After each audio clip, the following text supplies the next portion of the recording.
Aloha once again, friends and family. Let us continue with Chapter 3, A Brief History of the Earth. Most of you reading this message have attended history courses in grammar school, secondary school, and in some cases, college. This will be unlike any history course you have taken in your so-called traditional schools. Today we will look at the true history of your Earth. This scribe has written a brief history of Earth in his first book, Life on the Cutting Edge, but that is incomplete. We will attempt to outline your planetary history in a broader stroke of the paintbrush, keeping in mind that time and space are illusory in nature, and any portrait of timelines is subject to distortion. The time frames we give here are the rough equivalents to your current 3D timeline. However, time can be changed and modified by your own consciousness. Therefore, history is not written in stone, but is an ongoing tapestry of events, continually being rearranged and rewritten. Time is like an infinitely large fabric, and each thread represents a probable or possible reality. The 3D world consists of a series of threads that are imprinted in the Akashic energy medium. Each event in 3D is like an electrical impulse or imprint recorded in the Akashic as having actually happened. Yet any event can be moved into another timeline, and you, beloved creators, can jump from one timeline to another, both individually and collectively. Therefore, if you desire to change history, you can simply select another thread in the fabric and make it your new timeline. In your physics, you call experiments with this principle quantum entanglement. You have in your science a theory called the uncertainty principle. Essentially, there is a field of probabilities surrounding subatomic particles, and it is only when you agree upon a desired outcome that the particles behave in a discrete fashion. Your timelines operate according to the same principle. When a group of souls decide on a particular creative path, the infinite field of probabilities is narrowed down and a specific outcome results. Although these outcomes are recorded in the Akashic medium, you are free to create as many scenarios as you desire within the confines of free will. In other words, you are constantly creating new timelines every time you have a creative impulse. However, the timelines that are co-created by large groups of souls, such as humanity on Earth, have the greatest energy and result in the most significant manifestations. In part 2 of this book, you will see that there are 3 primary timelines being created on Earth. One each for the 3rd, 4th, and 5th densities. Almost every human being on Earth will experience one of these 3 probable realities. Let us now go back in time and detail the history of your planet. In the beginning, this universe you find yourselves in began about 20 billion years ago as a point of light within the mind of God. This point of light was contained within a greater point of light, which was contained within a greater point, etc., into infinity. There is an aspect of the Godhead that has always existed and that expands and contracts an infinite number of times. All of life is continually expanding and contracting, much like the images in that device you look through with the colored glass, the kaleidoscope. About 20 billion Earth years ago, an expansion phase began and the point of light emanated outward into the void in a process your scientists call the Big Bang. During one of the smaller expansion phases following the Big Bang, approximately 4.5 billion years ago, the world you call Earth was formed out of a primordial dust and gas. Like all newly formed worlds, it was mostly hydrogen and a few other gases, not containing the kind of life you know today. Throughout this chemical process, the Godhead, in an expansion phase, differentiated itself into units of consciousness, which later became known as souls. These original souls, some of whom are called the founders, are what we represent to you. We were among the original sparks of light that were showered out from the infinite source during this expansion. Our individuality began billions of years ago, and like you, we went forth to explore the creation. We found millions of planets in their early stages of development, including your world. We remained in the form of sparks, although to you we look like large blue-white stars. Due to our relatively rarefied level of vibration compared to the vibration states of these emerging worlds, we were unable to experience life directly on any of these planets.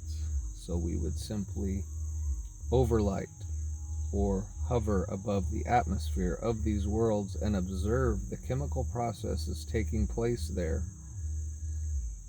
At some point in your time-space continuum, around 1 billion years ago, we decided to embed a tiny part of ourselves into the evolving worlds in order to experience them more directly. To do this, we created a multitude of energy patterns, precursors to what you call the DNA molecule. You would call these precursors light packets of conscious energy. These light packets were able to descend in vibration down to 9th and 10th densities. At that point, we were able to create intricate configurations of light codes, which you now call DNA keys. These DNA keys were the building blocks of life as you know it. We then densified these keys and codes down to 7th density, the first level of an actual DNA molecule. As 7th density beings, we were finally able to experience this expanding universe directly as inhabitants of evolving worlds. We scattered our seed throughout the universe, going to many regions of the ever-expanding galactic clusters. As the clusters differentiated further into individual galaxies, we began the process described above and incarnated into several regions of each galaxy. Your galaxy, the one you call the Milky Way, was seated in several quadrants. Your quadrant began in what you call the Lyra Vega region. It is here that the first 7th density forms were manifested through manipulating and permutating the DNA codes. It took us nearly 900 million years to perfect this process, and it is only within the last 100 million years that we were able to create life forms in all the densities.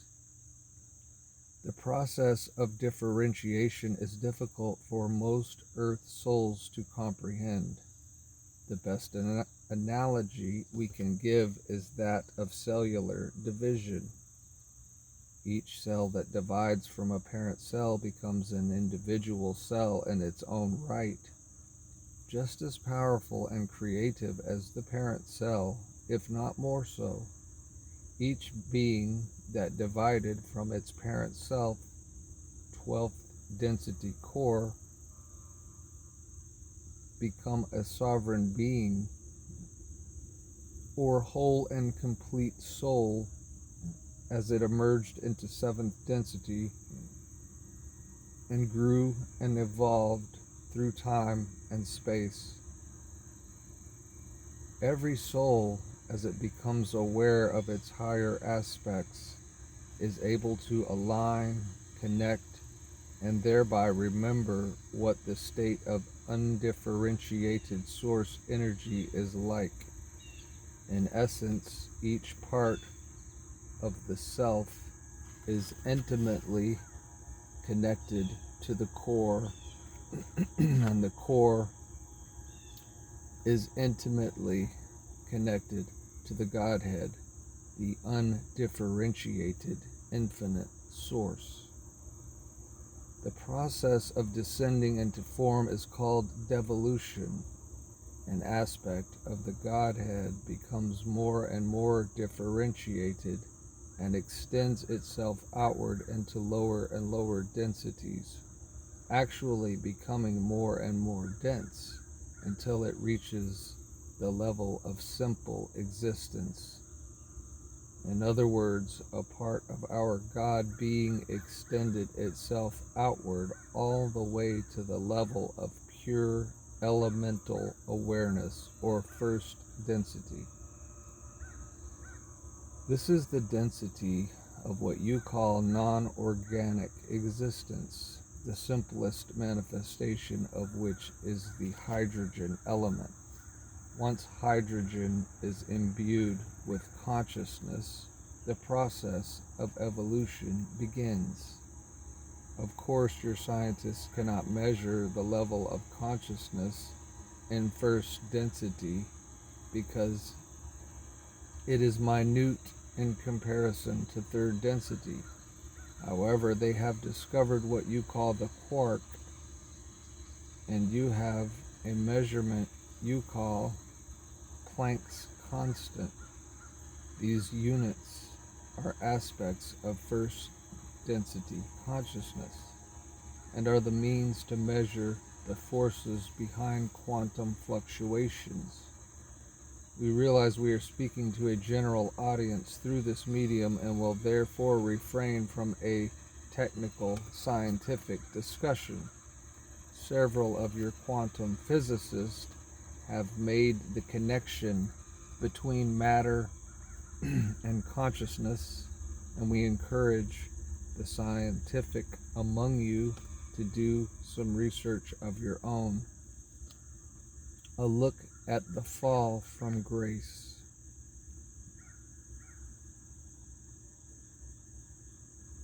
You are taught in your religious scriptures of an event that is often called the fall from grace, or original sin, or original cause. We would like to briefly review the true meaning of the fall.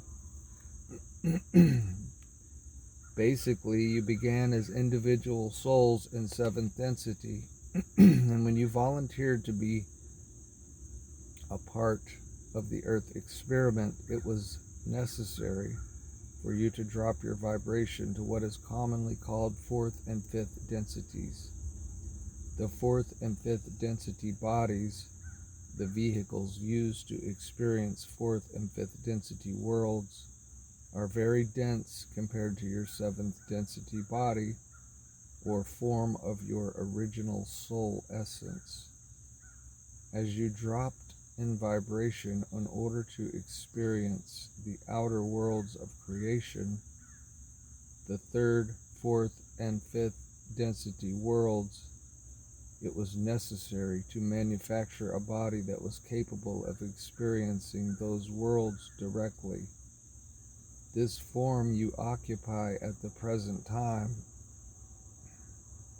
known as a 3rd and 4th density human form, was a specific vehicle deemed necessary in order to have a direct experience of Earth during these early time periods. As you entered into this physical body, the density of the form became all-consuming to your awareness. You became mesmerized, hypnotized, and magnetized to this form, and you forgot that you were a higher density soul merely occupying a vehicle in order to experience the outer universe. The distorted perceptions that resulted from the densification of your soul have been called the fall, original cause, or original sin.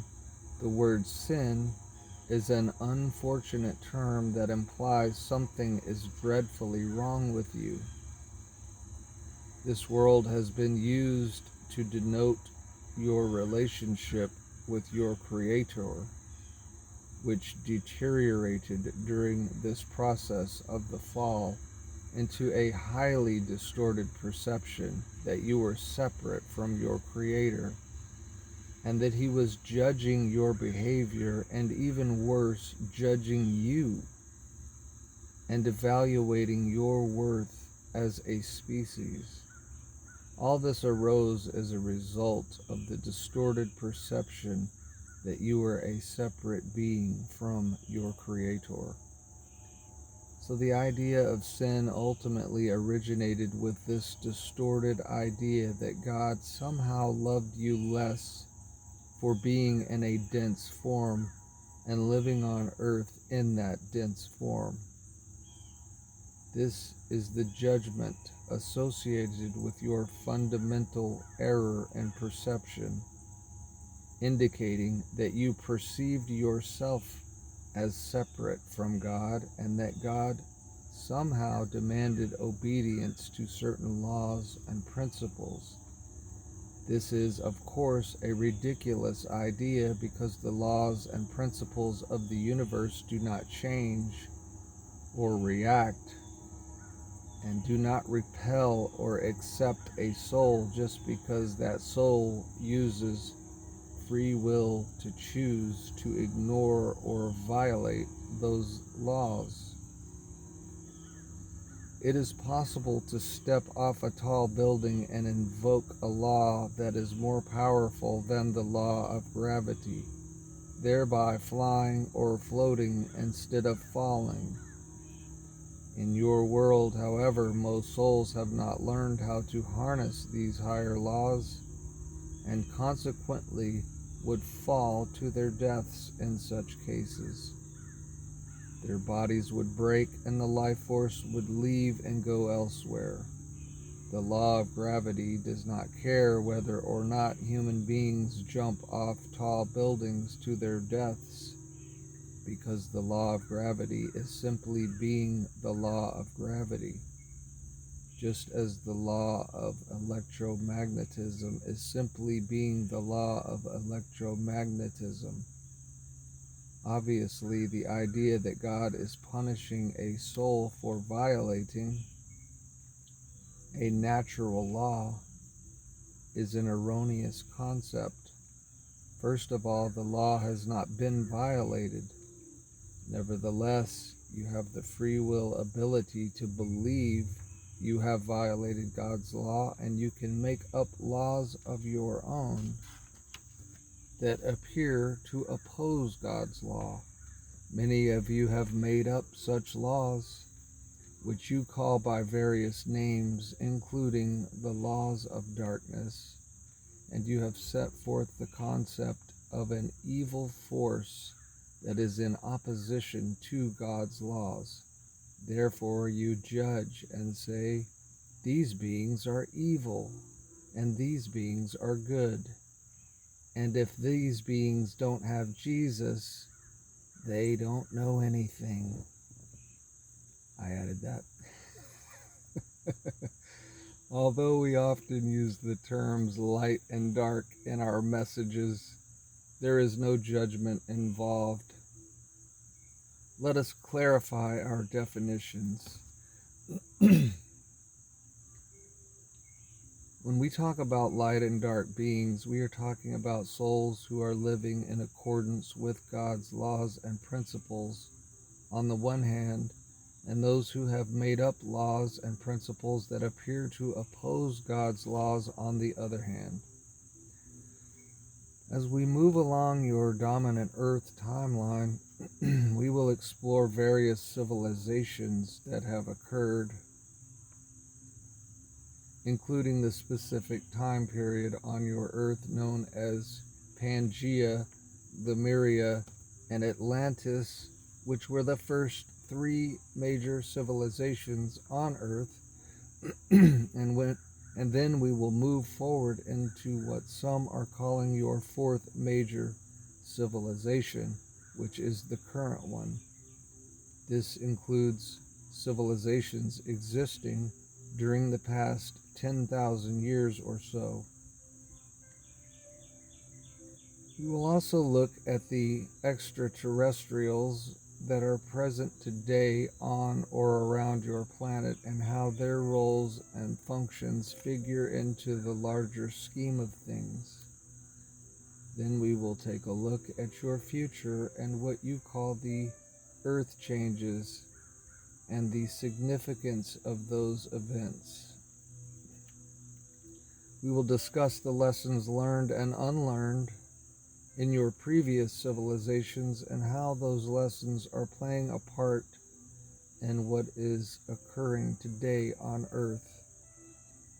Keep in mind that free will is really a level of reality on your world rather than simply an ability to make choices or do something.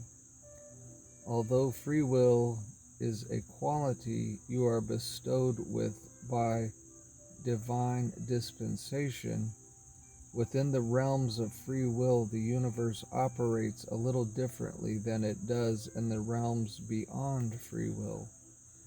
Free will and predestiny are both valid. They exist concurrently and simultaneously within your life experience.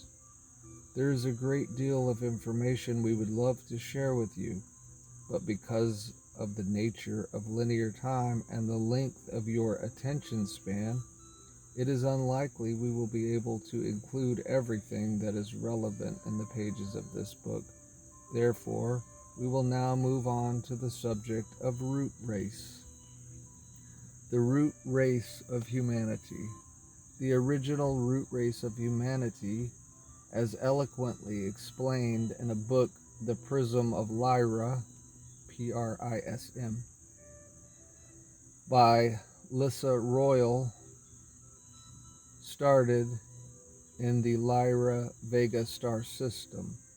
The Lyra Vega system is visible through your simple telescopes and to some of you the naked eye in your night sky.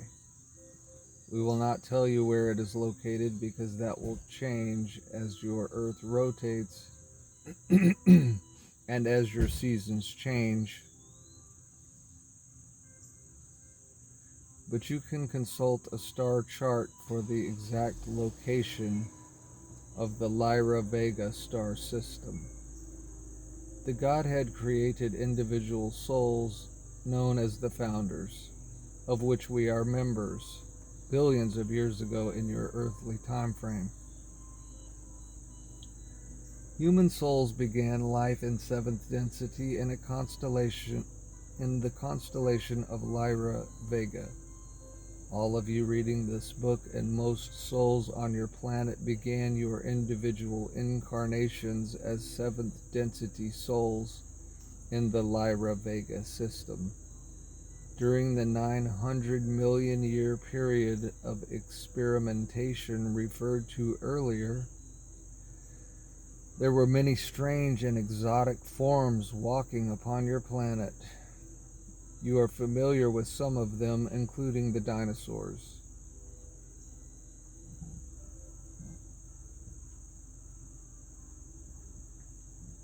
These DNA forms were created as byproducts of our research and the research of other groups who worked with us.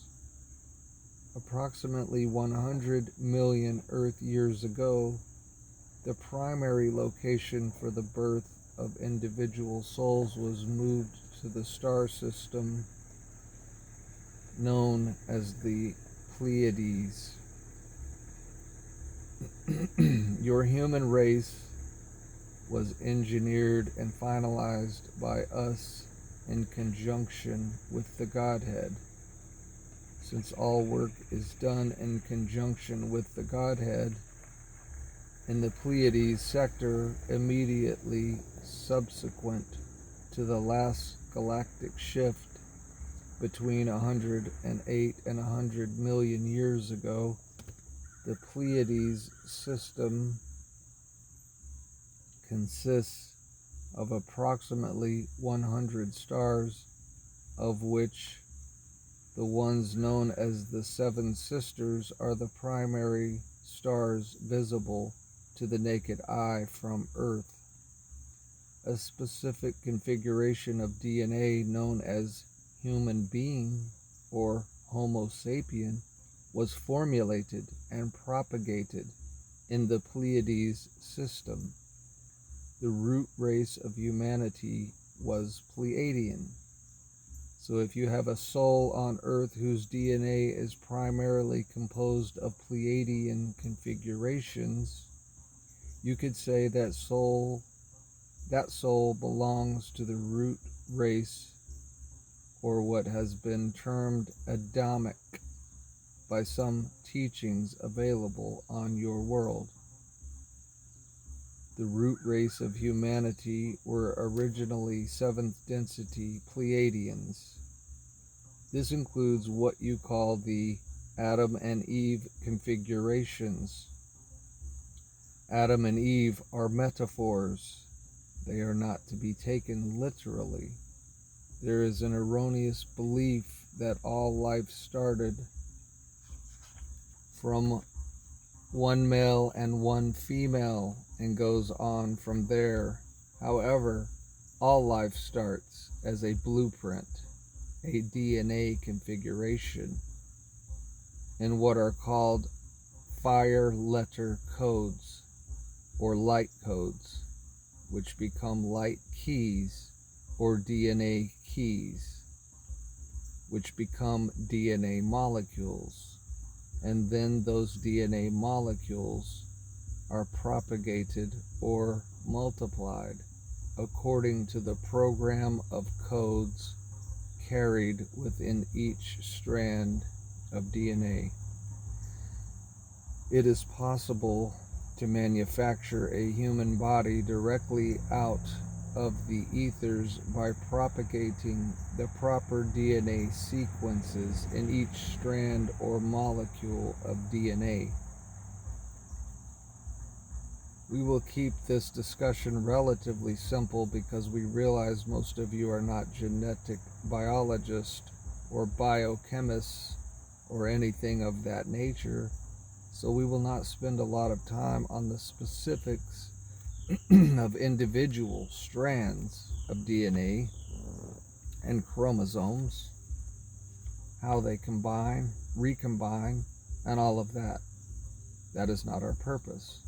Our purpose is to get you to see the larger picture of how human life became available in this system of stars and how other similar life forms have interacted with your world up to and including the present day. Genetic experimentation revisited.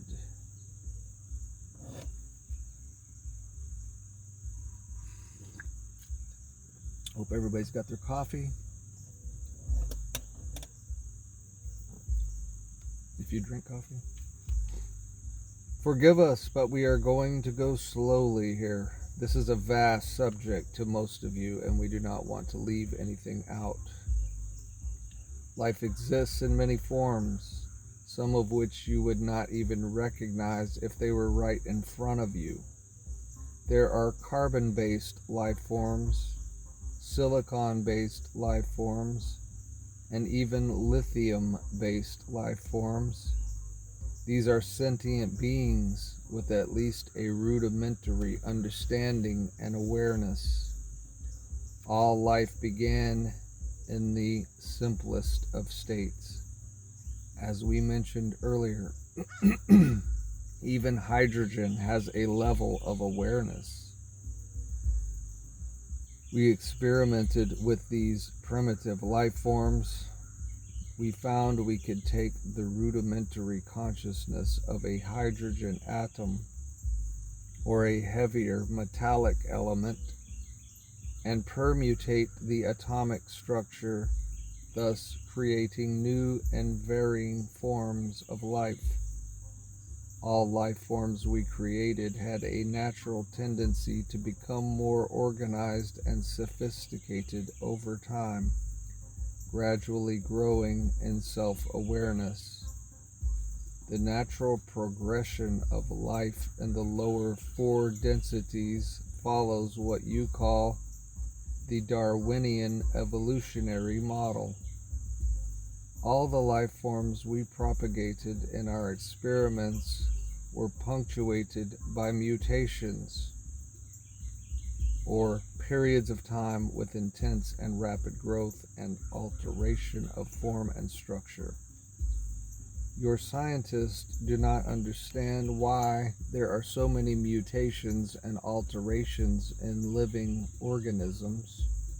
We are offering an explanation. In Chapter 1, we briefly talked about the two kinds of evolution, body and soul. Both occur simultaneously. On a lower density level, life forms evolve according to natural selection, becoming more and more complex over time. On a higher density level, souls incarnate into existing biological forms and experience physical evolution, while at the same time evolving into greater awareness of creation through the cycle of reincarnation and spiral of ascension.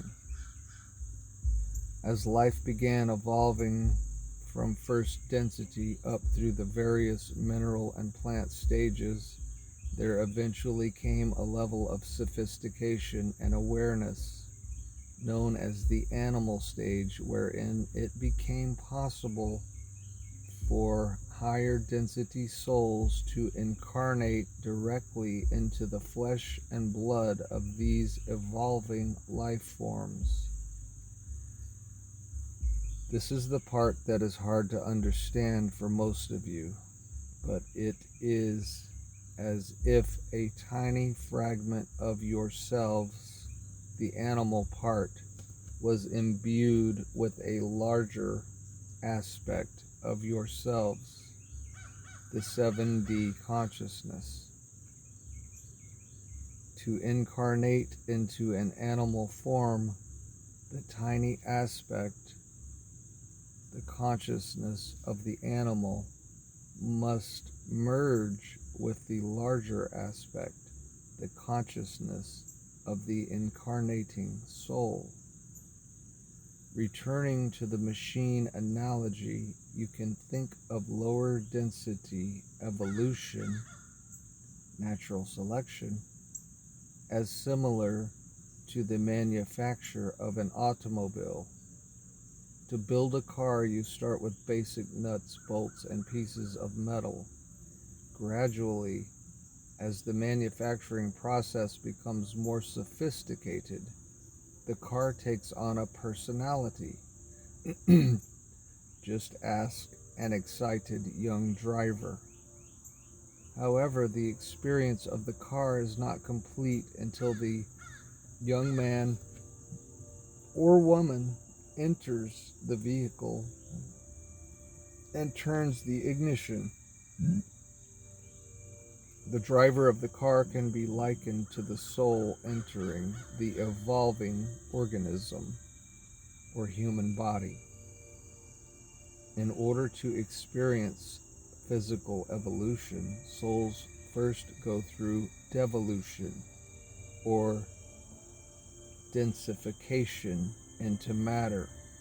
usually through the birth process in 3D and 4D reality. There is a different process for souls coming into 5D and 6D forms that will not be discussed at this time. The soul blueprint and seventh density bodies.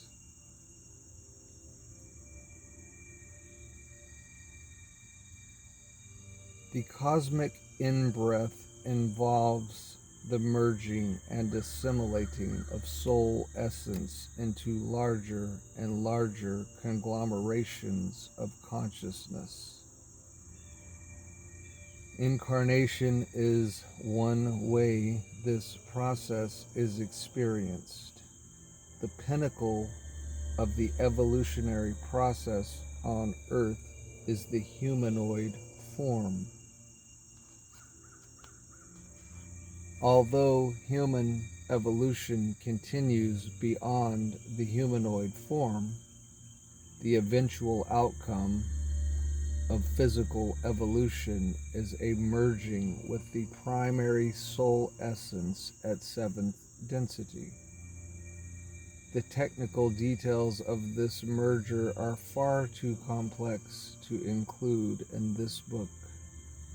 This humanoid form you find yourselves embodying was originally designed to be capable of experiencing seven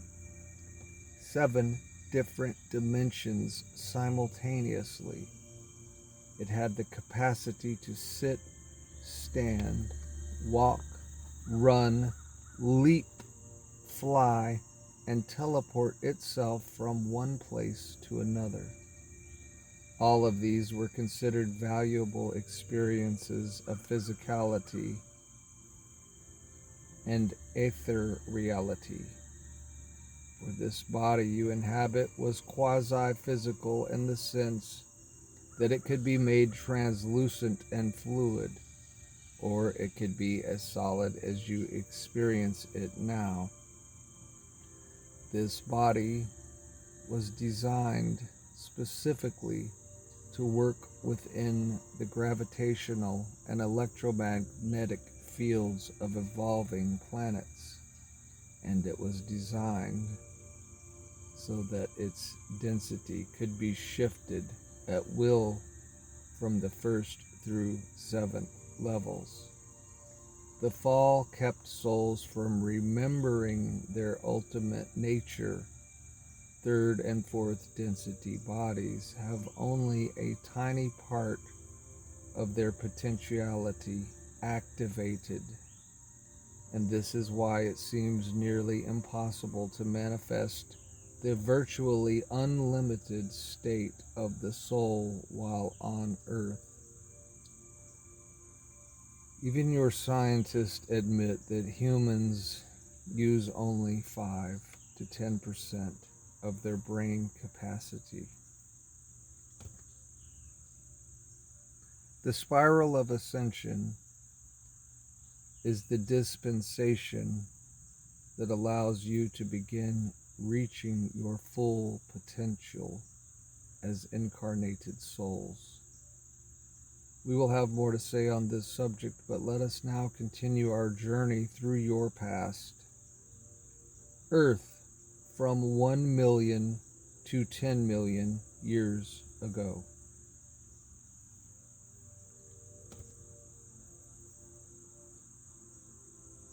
Most of the Earth was a tropical jungle during the period from 100 million to 10 million years ago. You can see evidence of this by examining the geological formations, particularly in your desert areas. For example, the barren desert area known as the Petrified Forest in one of your favorite sacred spots, Sedona, were underwater for much of that time. Your world was about 90% water, with dense vegetation in most areas. Even the polar regions were teeming with life. The humanoid form was seeded on your planet approximately 100 million years ago, right in the middle of this jungle period. There were small groups of humanoids confined to relatively small areas of your world. These humanoids were seventh density beings with wings and highly developed telepathic and psychic abilities. They lived in paradise. They were loving and cooperative and communicated with the exotic plant and animal life that abounded everywhere. They extracted their food directly from sunlight and assimilated water through their pores. They had need of nothing but each other. This is a rough equivalent of what you call the Garden of Eden in your religious writings. The life forms during that time were varied and plentiful. About 60 million years ago, the dinosaurs were killed off when the comet Anunnaki made its 10,500 year cycle and came too close to Earth on this particular pass. The resulting cool down destroyed a large part of the vegetation and animal life, but the Earth, in her amazing regenerative ways, was able to bounce back, and another fertile period ensued. Before that occurred, however, there were only a few 100,000 humanoid forms who had survived, and most of them had retreated underground. With the help of various Pleiadian factions, they created a subterranean world of great beauty and intricacy. This is where the legends of an inner Earth came from. Many inner Earth cities still exist in the etheric realms. We will talk more about that at a later time. A note about fossilized records. Those skeptical that humanity has had such a long history on Earth point to the abundance of dinosaur bones and relative absence of early human remains. The answer lies in the method of demise. The skeletons of large creatures such as dinosaurs, when almost instantly froze due to the rapid drop in temperature caused by the comet, allowed large parts of their structure to be preserved in time. In addition, many dinosaurs lived in areas where subsequent floods have retreated, exposing land that was once under the sea.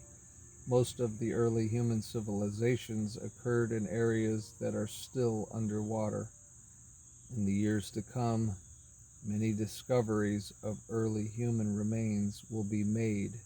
With your internet and global communications systems, it will be almost impossible to suppress this information.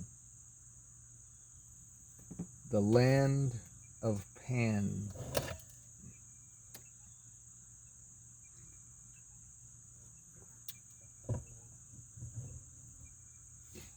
At the culmination of the time period 100 to 10 million BC, a civilization emerged that has been called the land of Pan or Pangaea.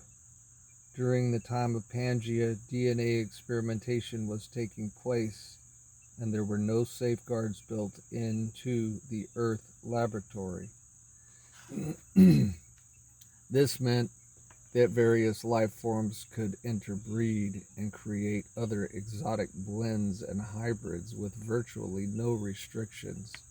In addition to life forms resembling a cross between horses, humans, and fairies, there were many other bizarre creatures roaming your world, all a product of genetic experimentation and interspecies breeding.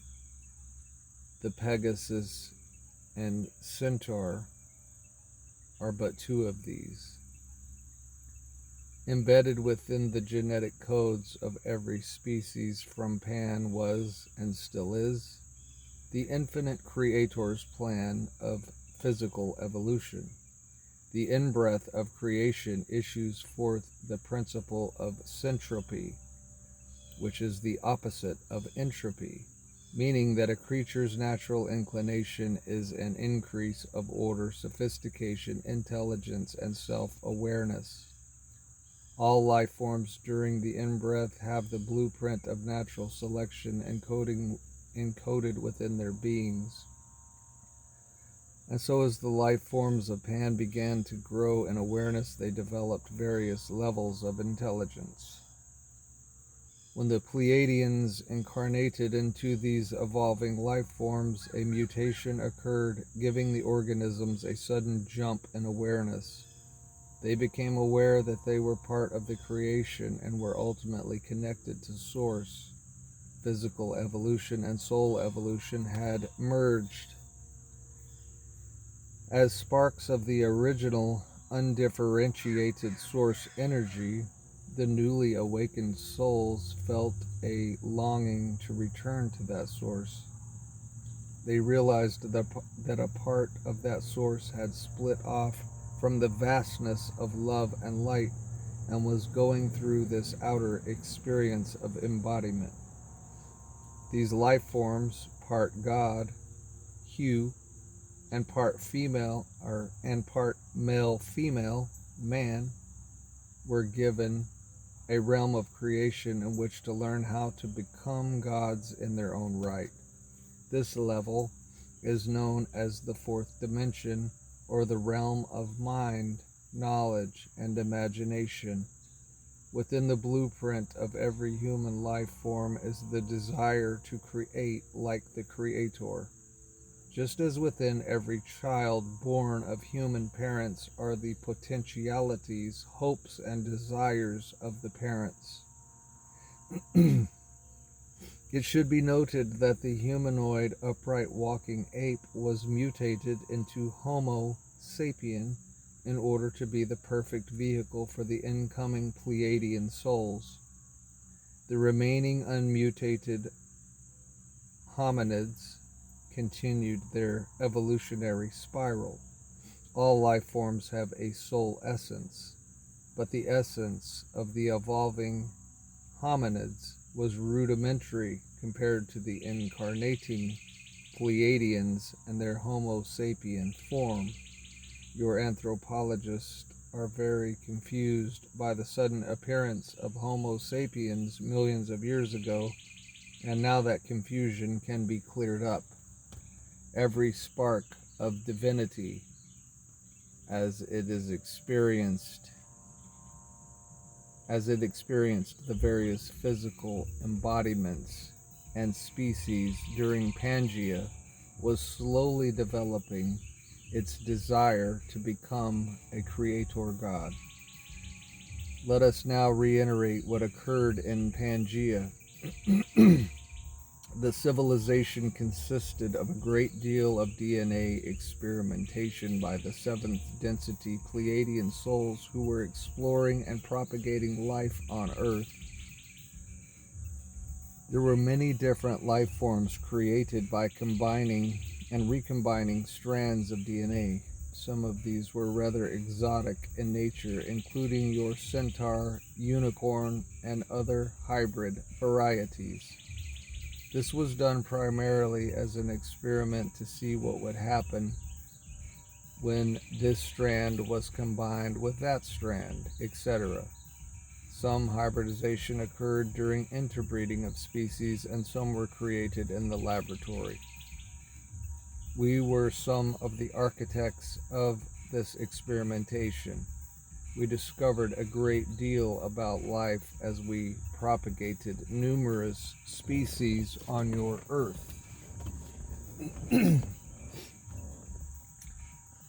There was a specific set of seventh density Pleiadians who were given charge over these experiments, and one of them had been called Lord Pan, or the fairy or angel Pan in many of your mythological accounts. This particular being, who was primarily masculine in nature, was simply overseeing the propagation of species on your world during the time of Pangea. There were a number of aspects of the experiments that went awry. Many scientists and laboratory technicians in your present world performed experiments that got out of control. In some cases, you can end up destroying the apparatus that houses the experiments if the reactions are not controlled properly. You have all heard stories of inventors blowing up their laboratories through using the wrong combination of chemicals in their experiments. This is essentially what happened to a great many souls that were under Pan's direction in the various earthly laboratories. A look at human ET interbreeding.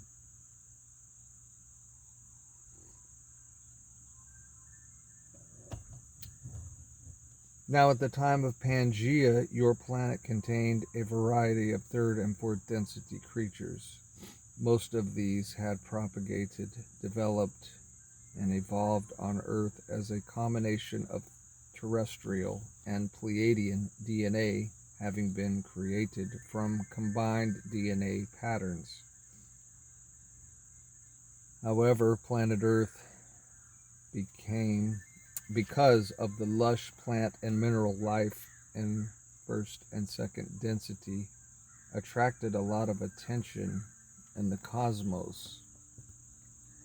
There were various subgroups of humanity that started in the Lyra Vega and Pleiadian star systems and spread out to neighboring regions of your galaxy. There were similar experiments conducted on other worlds by souls who were part of our program and under our direction. We taught our students how to propagate life on various planets. The human form, which was originally created in 7th density Pleiades, spread out to over 100 star systems in your galaxy. So there were, at one time, over 100 subspecies of humans that were propagated in different sectors. Some of these are well known to your clairvoyants, psychics, and metaphysicians. We will describe the ones that have had the greatest impact on your world. We will also attempt to give the chronological order in which these species evolved and give a detailed account of when they migrated to Earth. In addition to the original propagation of species through evolution and mutation, there are two ways new species of humanoids can appear on Earth. One is through an infusion of ETs in native form upon your world. To put it in different terms, a spaceship comes into the atmosphere of Earth and the occupants settle their craft on the surface, get out of the spaceship, and walk among the life forms on Earth. At such a time, the ETs may have the ability to breed with humans existing on Earth, thereby creating hybrid life forms that are a combination of the native ET and the existing human form. This is not always easy. It is not always successful. Sometimes it leads to undesirable results. Sometimes it is very difficult for the native ETs to exist on your Earth due to its heavy, dense, gravitational, and electromagnetic fields. So this is not always the easiest or preferred method for ETs to interact with humans. Nevertheless, with certain ET races, this has been going on for a long time in various parts of the Earth. Although the numbers are quite small in comparison to the overall human population. A far more desirable way for ETs to experience Earth is through the process of incarnation, coming in through the birth canal of a human. Therefore, the vast majority of ETs on your world have come in this manner through the process of incarnation. It is easier than using the native form depending on which group of ETs we are talking about. For example, during a period you call ancient Egypt, you will find there were many complexities of native and incarnational hybrids that existed there. The stories you have been given by your psychics and channels regarding ETs are often oversimplified in order to keep the interest and understanding of the reader or recipient of the channeling.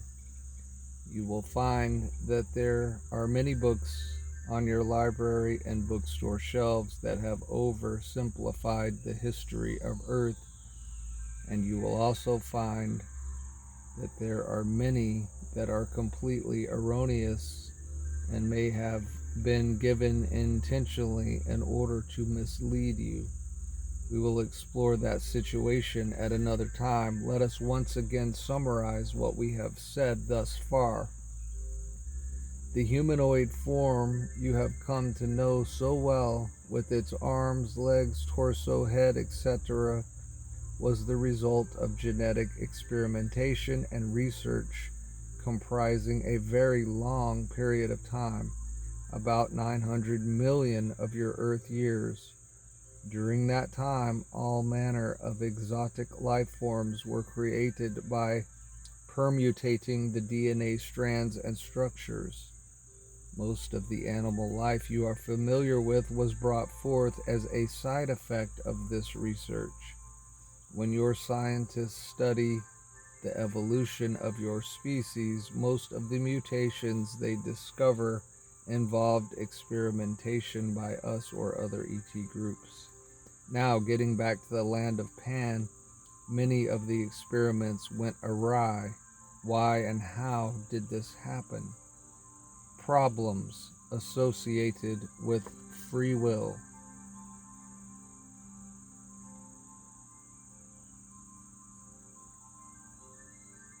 The infinite creator made a decision a long time ago in earthly terms to place no limits on what could be created by its fledgling children. This was known as the law of free will, and this law has been the source of all pain and misery upon your world and countless others. The Creator gave each of you the ability to create, unlike the perfect blueprint already in place. Within your fourth dimensional canvas, you could paint any picture you desired, from the lovely to the grotesque. The Creator wanted to experience every conceivable idea and see it manifest on the canvas of imagination.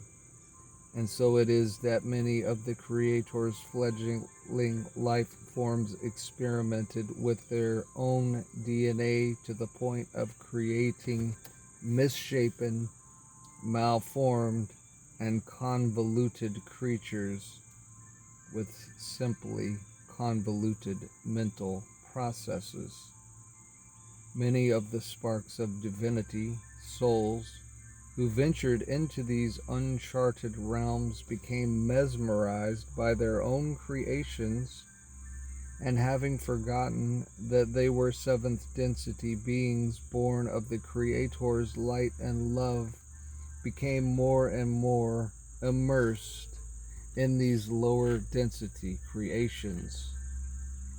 They became more and more identified with the physicality of these forms. This tendency to become repeatedly identified with form is a reenactment of the original fall from grace. A popular present-day analogy on your world would be the experience of going into a movie theater. When you are deeply engrossed in the movie, you forget about the outside world until the movie is over, and then you might wander, dazed and confused, out of the movie theater, slowly piecing together the reality you left just 2 hours earlier. However, in the case of your fall, the 2 hours is more like millions of years. A summary of the process of evolution.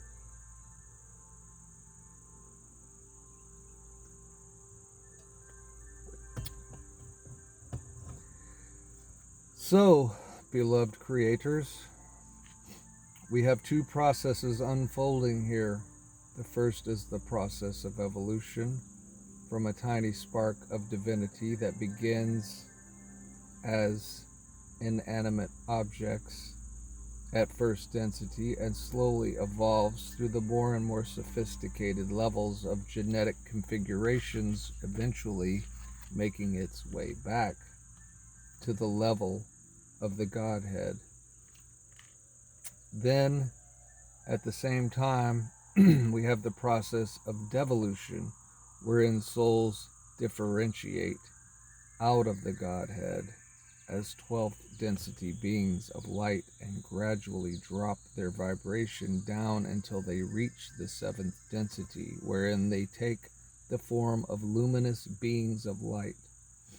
It is at that point that they then differentiate further through the process of fragmentation and incarnation until they are able to experience all the levels of creation, from a grain of sand to the source from whence they came.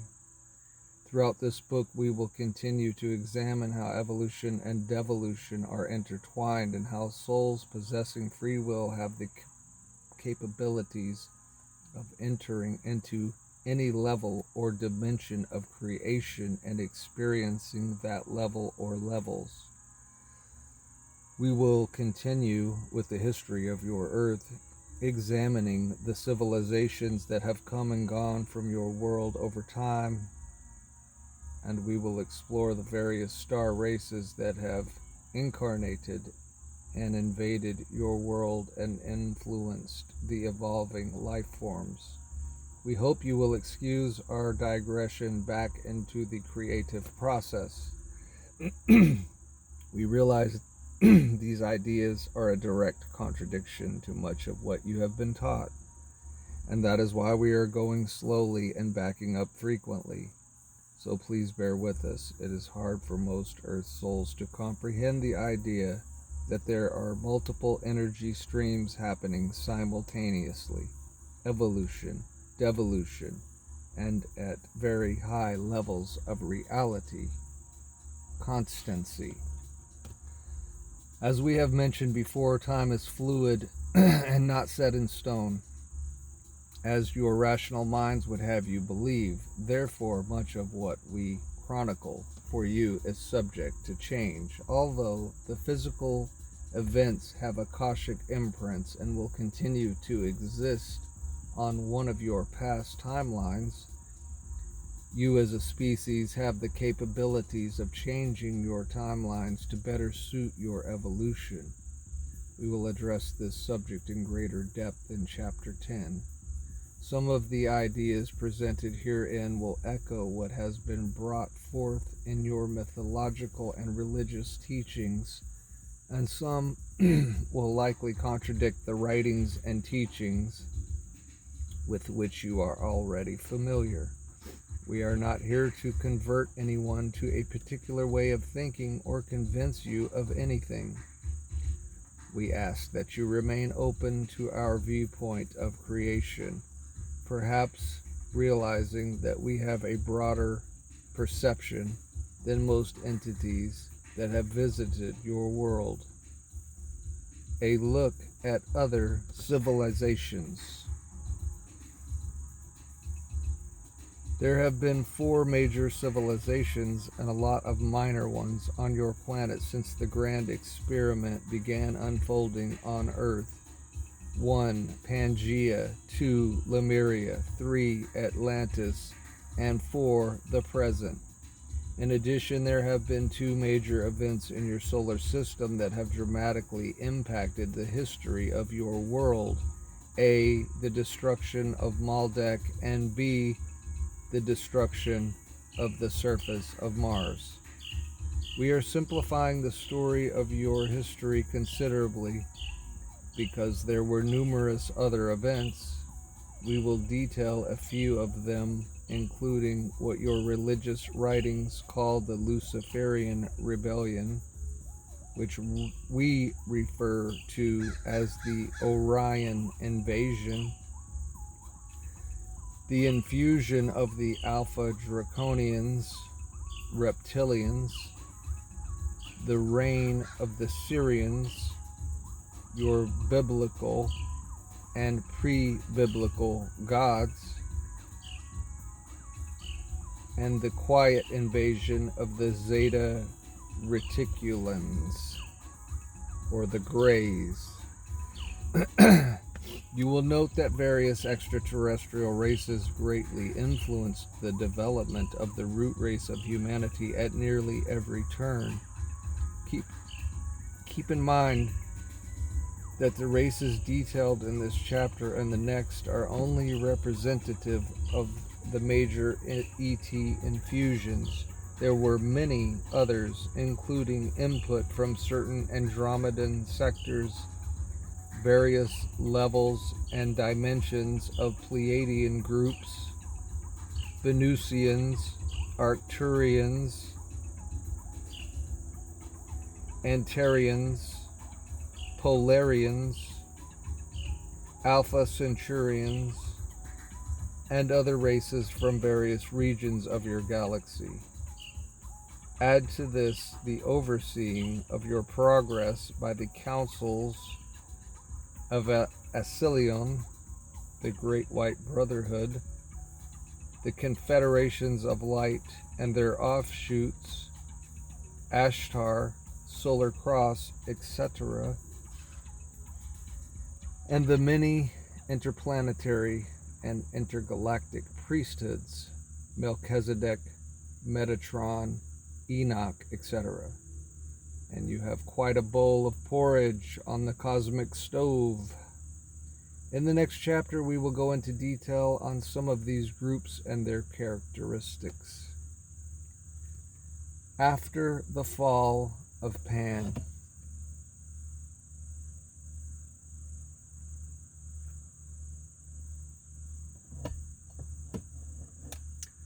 Most of the life forms of Pan were exotic and do not exist today. There are legends of a few of them, including the Pegasus and Centaur, no relation to Alpha Centaurians. And some of the creatures descended from the dinosaur and early reptiles. The dragons got their folklore from two sources: hybrids created during Pangea, and from the Draconian invasion, non-human reptilian beings from the Alpha Draconis star system. The early dragons were reptilian creatures that evolved along with the dinosaurs and were genetically manipulated by us and other ET groups. Later, the Draconians came to Earth with their own reptilian form and began interbreeding and creating exotic dragon forms. The fall of Pangea was an example of the fall from grace. This occurred when the sons of God, the seventh density Pleiadians, incarnated into the humanoid forms evolving on Earth and forgot their divine connection. Your evolutionary scientist see the change brought about by the Pleiadian incarnations as an unexplained mutation that marks the difference between apes and humans. As stated earlier, the incarnated Pleiadian humans interbred with various creatures already evolving on Earth, hence the half-horse, half-man, and many other. The fairy kingdom, Faerie, was one of the groups affected by this interbreeding. The fairies resided in fourth density at the time, and when they bred with the seventh density Pleiadians, they took on a humanoid form that had wings. When they interbred with the four-legged creatures, one of the results was the Pegasus, or winged horse. As the humanoid Pleiadian souls dropped in vibration due to the hypnotic influence of the lower densities, their wings became atrophied, along with their telepathic and other abilities. They became more and more like the creatures evolving on Earth, more animalistic in nature and less able to formulate higher intellectual reasoning abilities. All this continued until a little less than 10 million years ago, when the end of a cosmic cycle occurred and the electromagnetic polarities of Earth shifted. At that time, great storms raged across the Earth as a result of the changing EM frequencies. Then a flood wiped out most of the creatures residing on Earth. This is referred to in your religious writings as the Great Flood. At that time, most of the Earth became covered in water, with a few remnants of land and life remaining here and there. The biblical account of Noah is a metaphorical and allegorical account referring to the salvaging operations undertaken by the Pleiadians in order to preserve many of the species that were facing extinction due to the flood. Conflict in the solar system.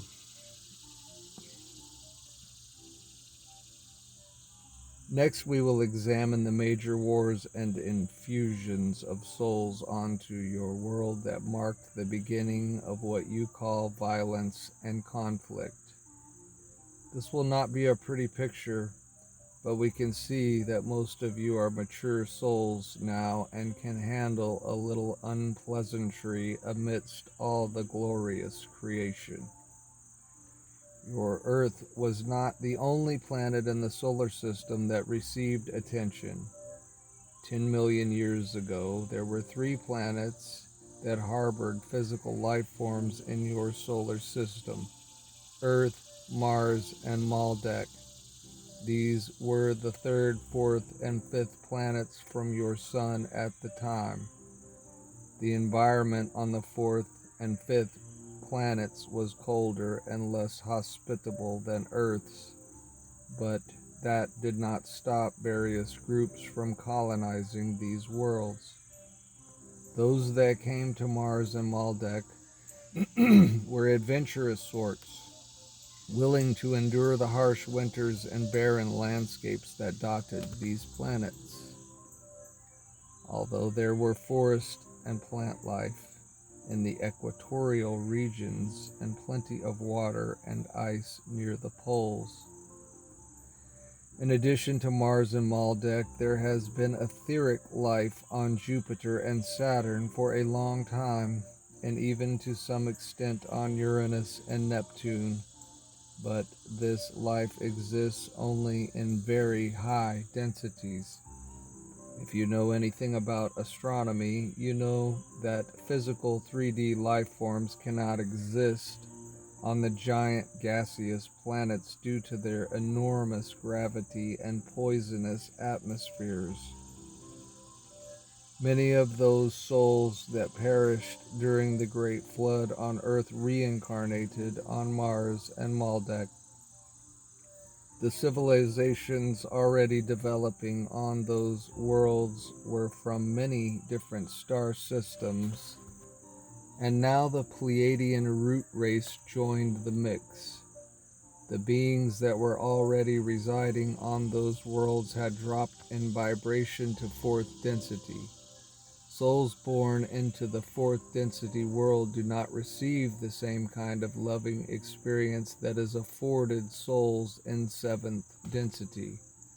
These outer planets are therefore a repository for a bizarre array of entities, thought forms, and creations, resulting in a rich and varied astral plane, the realm of thought creation, imagination, and the dream state.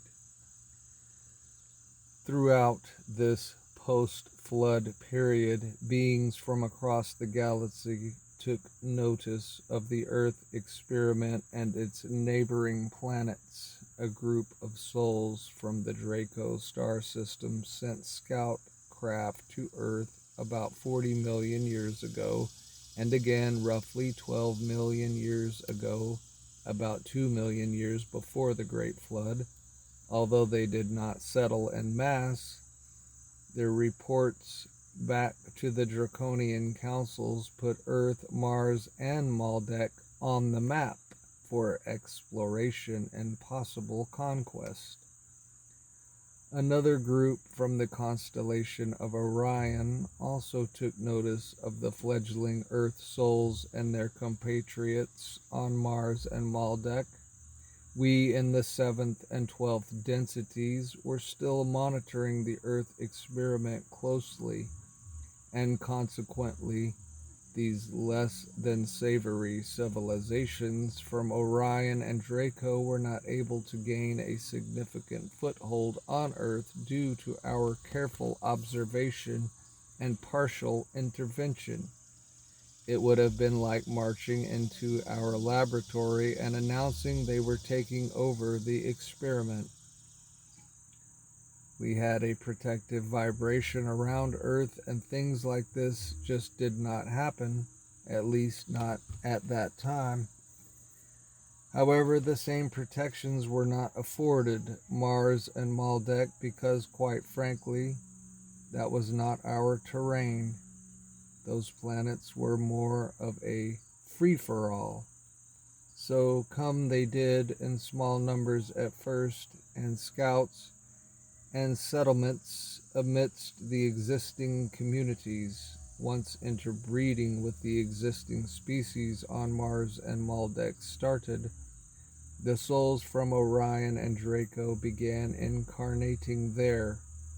As on Earth, the Draco reptilian form found it hard to adapt to the Mars and Maldek environments, so reincarnation became the perfect method of infusing themselves into those worlds. Both the Orion and Draco star systems had a wide variety of conscious beings, but most of the explorers who settled on Mars and Maldek were quite aggressive and warrior-like in their mentality. Their main purpose in coming to Earth's solar system was conquest and mining of natural resources. Basically, anything that would give them power and prestige was fair game. These souls had long ago forgotten their connection to Source, and therefore felt they needed to take from others in order to feel whole and complete. The destruction of Maldek.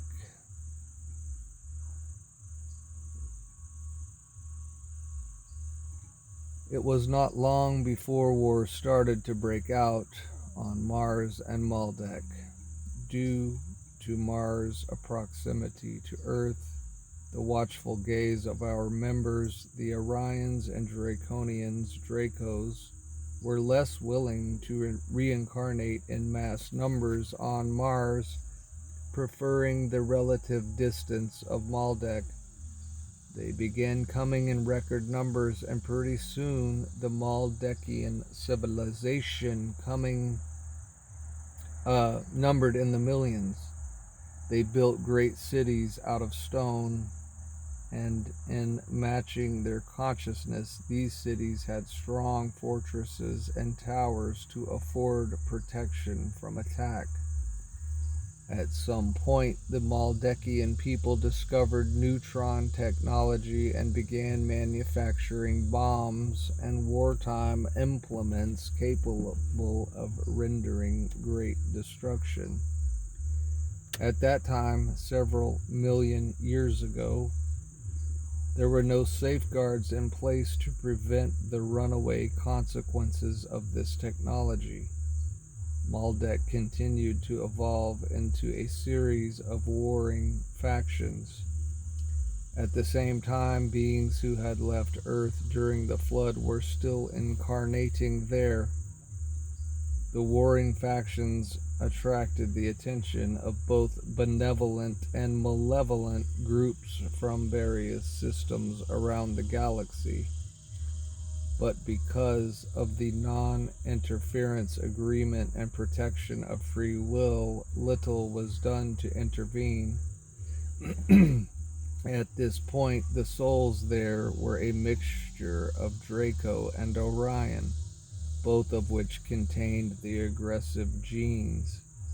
Both warring factions had a similar combination of Draco and Orion DNA. Each side of this conflict wanted to outdo the other, and the weapons grew increasingly larger and more numerous. About 3,200,000 years ago, the conflicts escalated and the neutron weapons were deployed. It was supposed to be a limited nuclear exchange between two of the warring factions. The first exchange only destroyed a few thousand humanoids. The side most damaged would rebuild and retaliate, each time with greater devastation. Although it seemed an accidental discovery, a particularly powerful neutron bomb was developed using a rare combination of elemental catalysts. The scientists involved in its development did not realize the extent of its destructive capabilities. This weapon was fired at a military base hidden underground in enemy territory. Within this base were hundreds of neutron weapons. The enemy, realizing the bomb was coming, attempted to get their base weapons airborne. Some of the several hundred weapons were launched and exploded prematurely in the sky, creating a bright and brilliant flash. However, they were unable to intercept the oncoming more powerful weapon, and it entered the silos of the enemy and simultaneously ignited over 200 weapons buried in the ground. The combination of the explosion of the more powerful weapon and the 200 conventional nuclear weapons resulted in a powerful earthquake that tore apart the planet of Maldek and eventually broke it into hundreds of fragments, which became the asteroid belt between Mars and Jupiter. Over 10 million souls perished in the blast, and most of them later reincarnated on Mars. We and the other benevolent groups were horrified at what happened and petitioned the Godhead for a greater level of intervention to prevent this from ever happening again. The resulting blast altered the orbits of Mars and Earth and severely disrupted the etheric bases on Jupiter and Saturn. A wave of electromagnetic disruption went out from the solar system, and beings from all over the galaxy took notice. A council was convened, and the Alcuin system, home of the Great White Brotherhood, and it was established that no more complete planetary destructions would be allowed anywhere in the galaxy. We trust you have found our discussion so far to be full of intriguing ideas. Has it brought up more questions than it has answered? If so, that is okay. Keep in mind that we are touching upon only the most basic of events and situations, offering our perspective on the dance of duality as it has unfolded over millions of years. Suffice to say, our original DNA experiment sort of went astray, to use your earthly language. It was as though our laboratory technicians and inventors had come into the lab in the middle of the night, thrashing our equipment, stealing our samples, and doing their own experiments. Do you like our analogy? We have studied your language and customs for a long time and seem to know how to use the vernacular of your time to make our points. The Earth experiment can be best understood, however, if we continue our saga back in time to just after the destruction of Maldek. The Mars migration.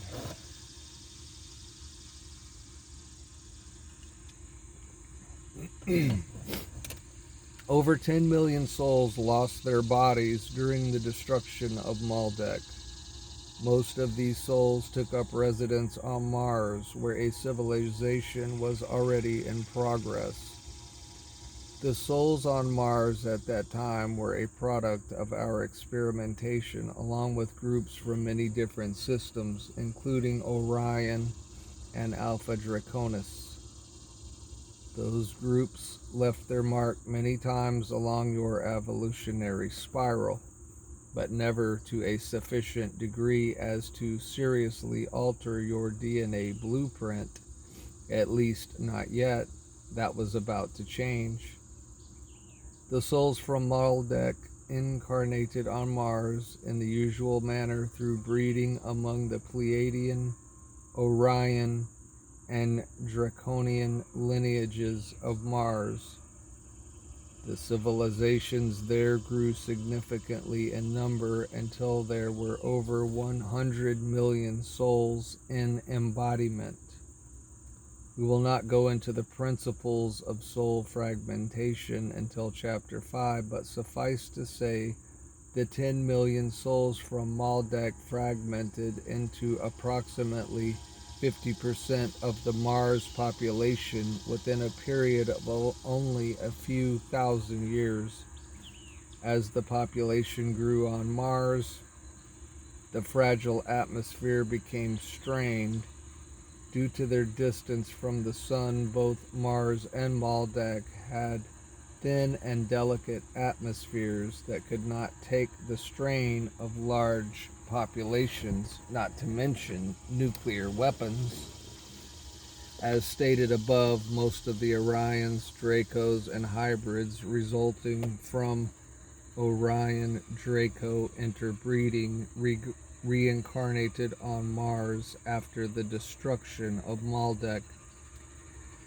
At the time, Mars had an atmosphere that was perhaps 20% to 30% as dense as Earth's. It was easily breathable by humans, and although a bit colder, one could live comfortably on the surface.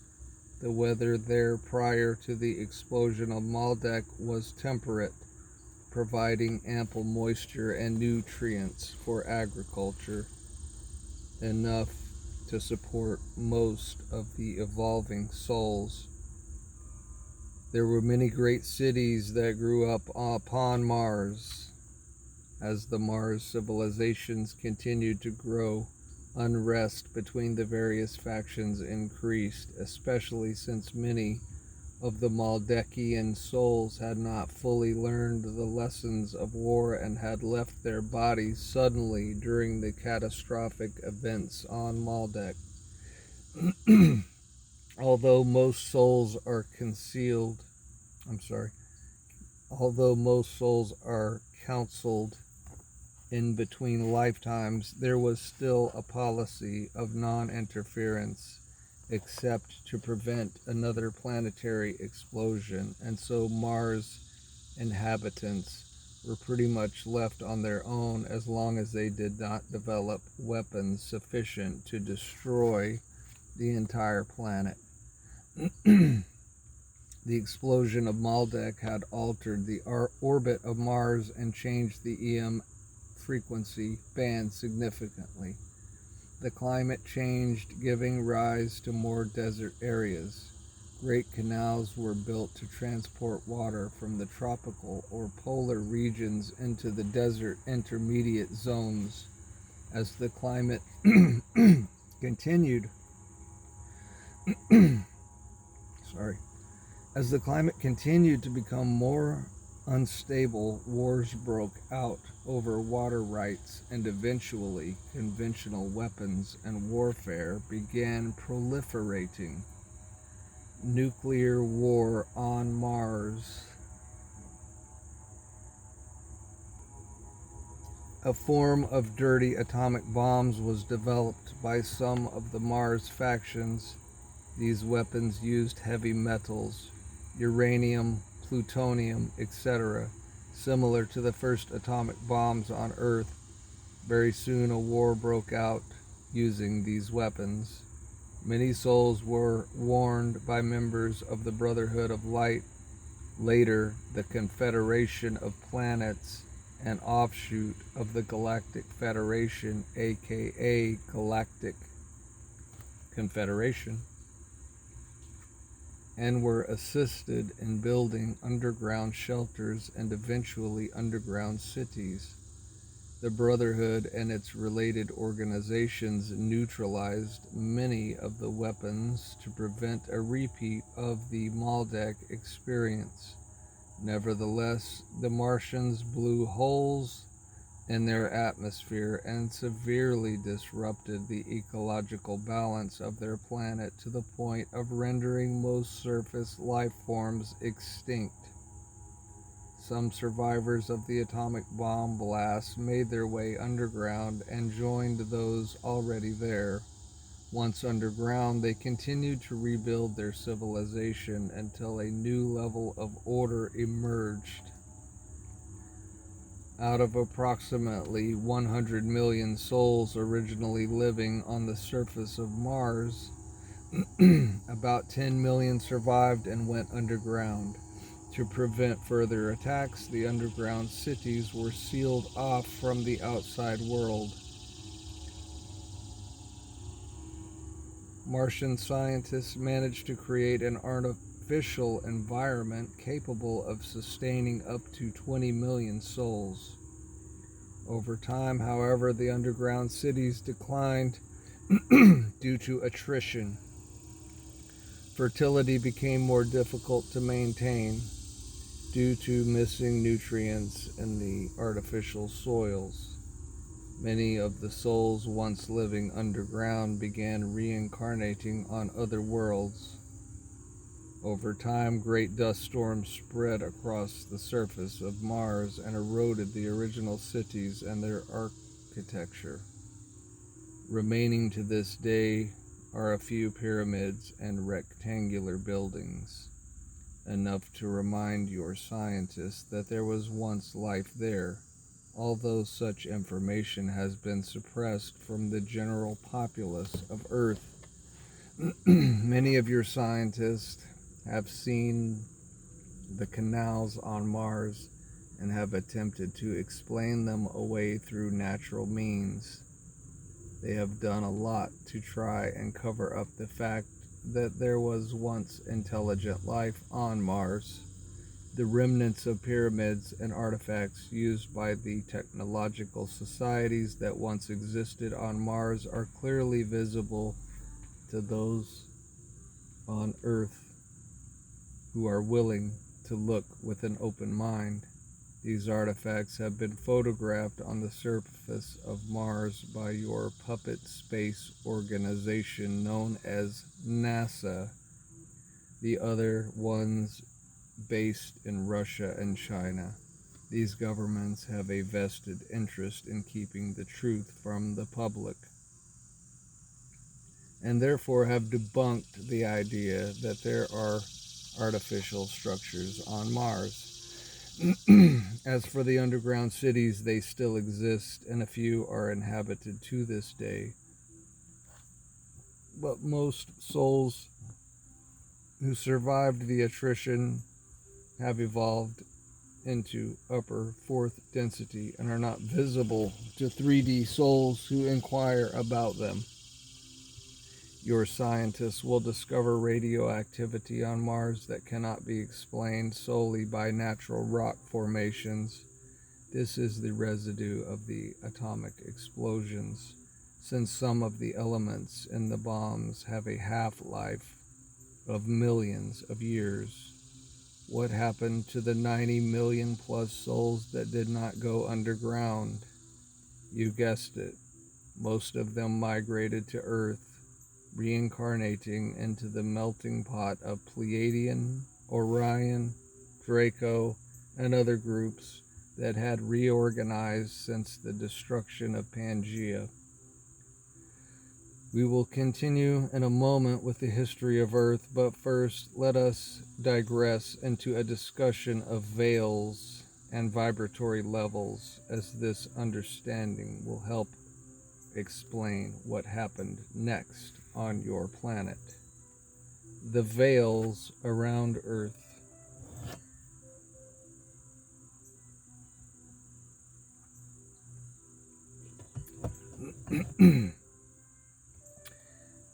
Your history has been heavily suppressed by certain powers and influences that have been in control of your planet for a very long time.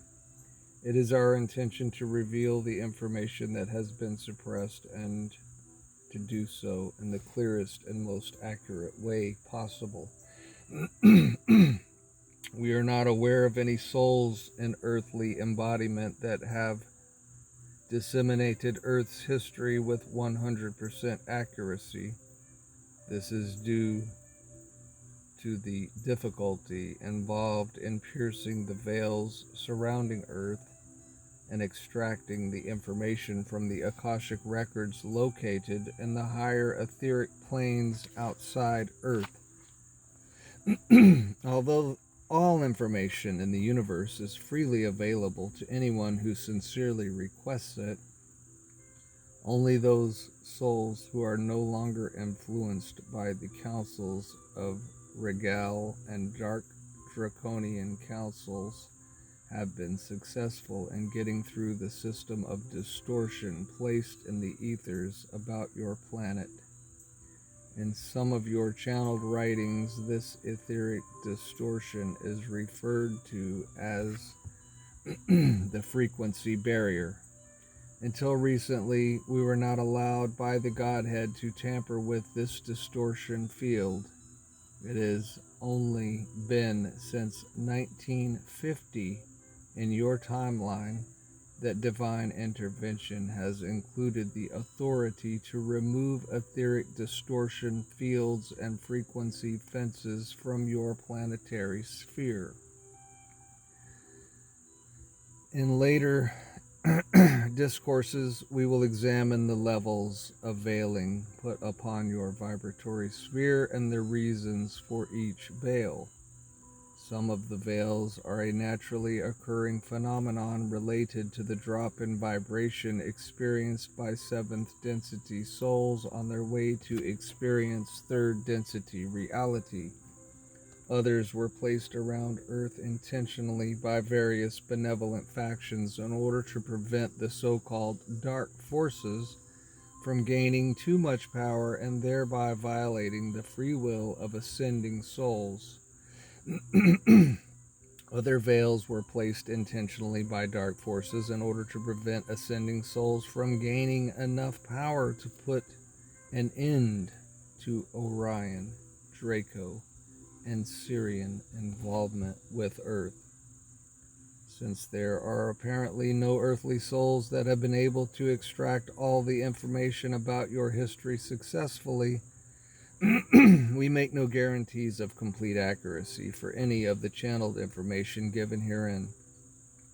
Even though we are able to perceive accurately from our vantage point, the information must go through several veils and step-down mechanisms before it can be delivered in this format.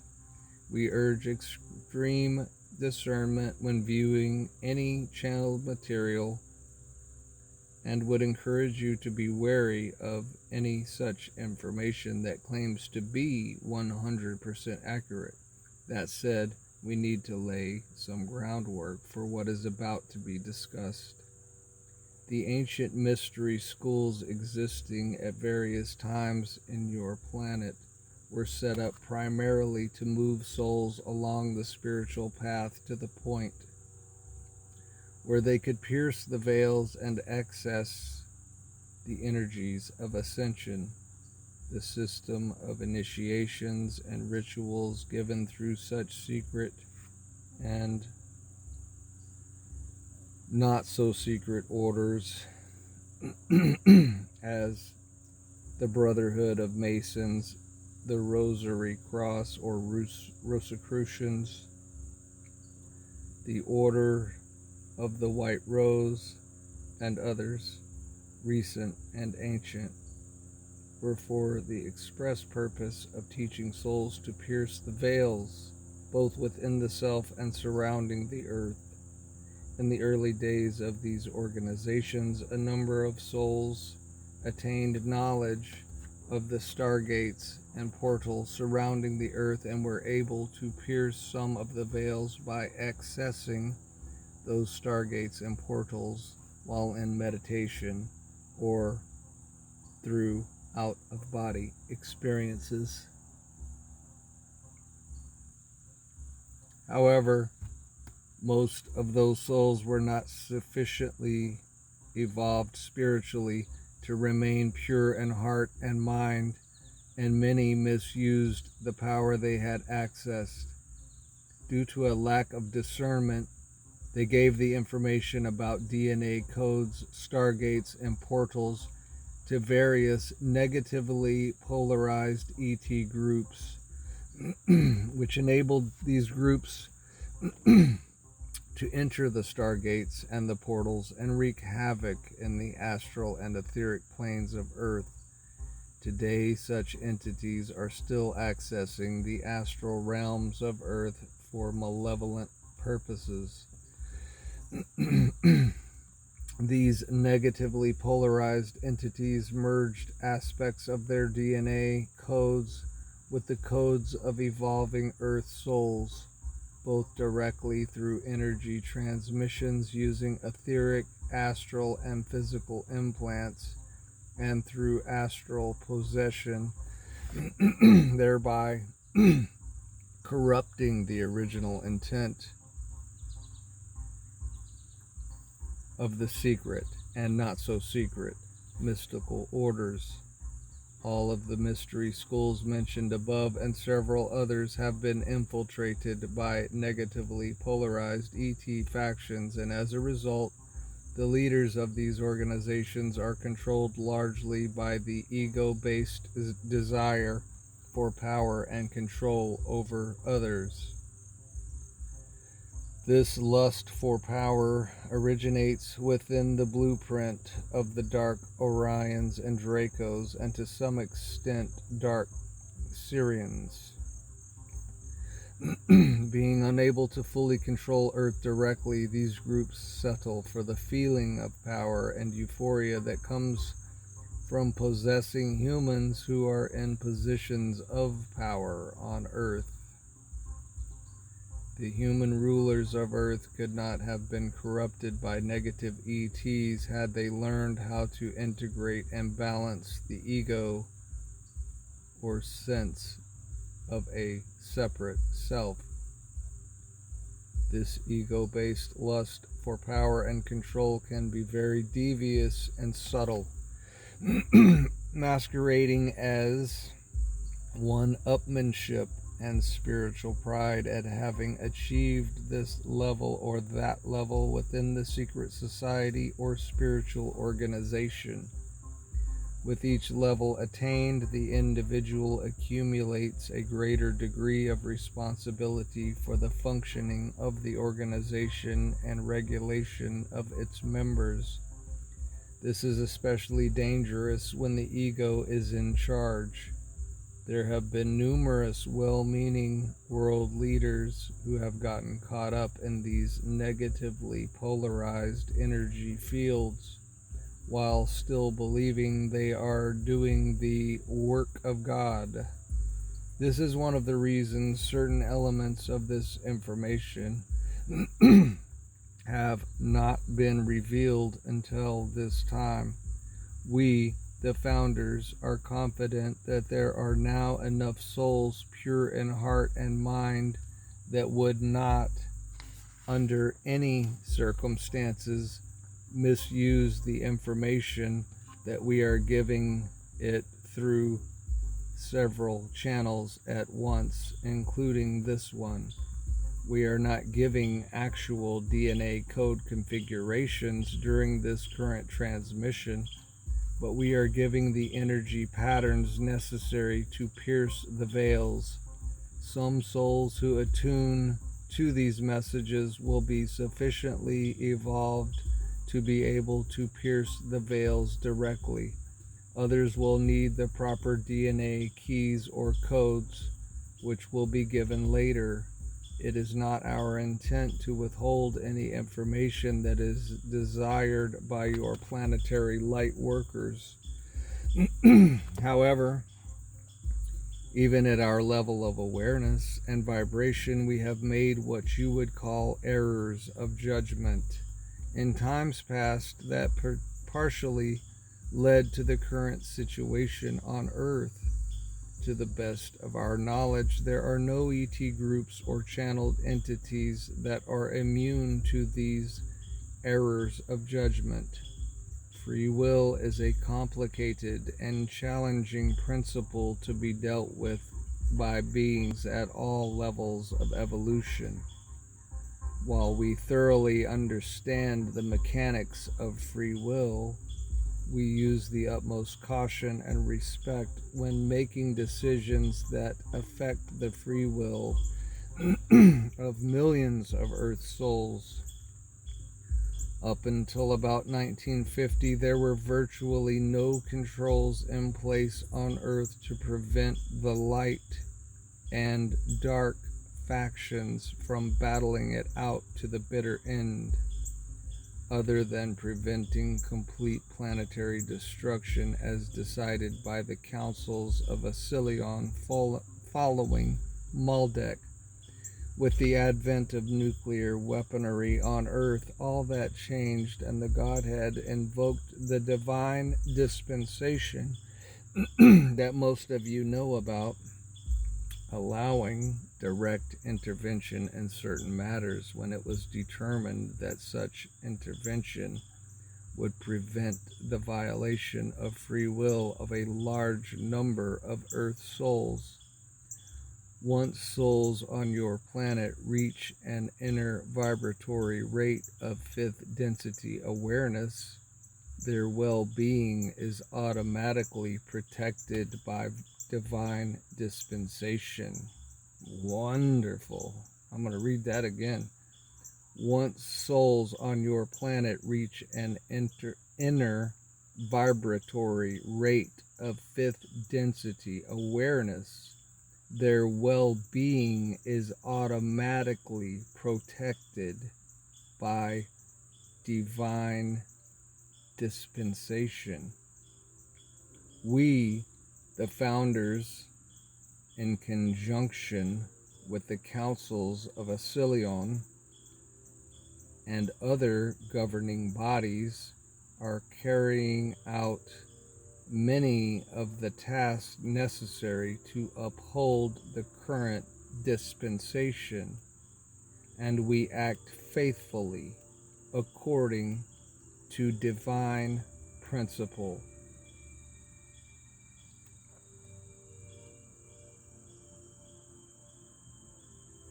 And when we return, we will pick it up at vibratory levels. Love, unity, and light as always, my friends. Thank you for being here, and may you have a blessed and wonderful day. Until next time.